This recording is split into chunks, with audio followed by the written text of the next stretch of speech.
জীবনের গল্প জীবনের আরো 50 সালের একেবারে প্রথম দিকে লেখা গল্প বিভিন্ন পত্রপত্রিকায় প্রকাশিত হয়েছিল, এটা উদ্বোধন হচ্ছে।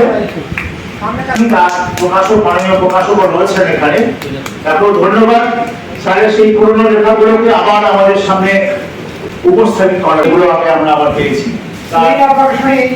আরেকটি প্রকাশ করেছে আমার একটি খুব বহু পঠিত বই আছে, হ্যাঁ এই হ্যাঁ বইটির ইংরেজি করা হচ্ছে ইয়েস আই ক্যান। এই বইটি সুজিত রায়, সুজিত রায় লেখক এবং সুরি একটা বলি আমরা অনুসুরি, সে বইটি উদ্বোধন করেছে। ইয়েস আই ক্যান, যেটা বহু মানুষ করেছেন পজিটিভ সাইকোলজির উপর লেখা, পজিটিভ অ্যাটিটিউড বিল্ডিং তার উপরে লেখা। সে বইটির ইংরাজি অনুবাদ, এটা সারা ভারতবর্ষ সারা পৃথিবীর মানুষের কাছে পৌঁছে যায় স্যারের বাণী, এটা তার উদ্যোগ। এবং আমি আশা করব ভবিষ্যতে স্যারের অন্যান্য বইগুলিও এইভাবে আমরা ইংরাজিতে প্রকাশ করতে পারবো। স্যারের যে জীবনবাদ সেটা শুধু বাংলায় সীমাবদ্ধ থাকবে না, সেটা সারা পৃথিবীর মানুষের কাছে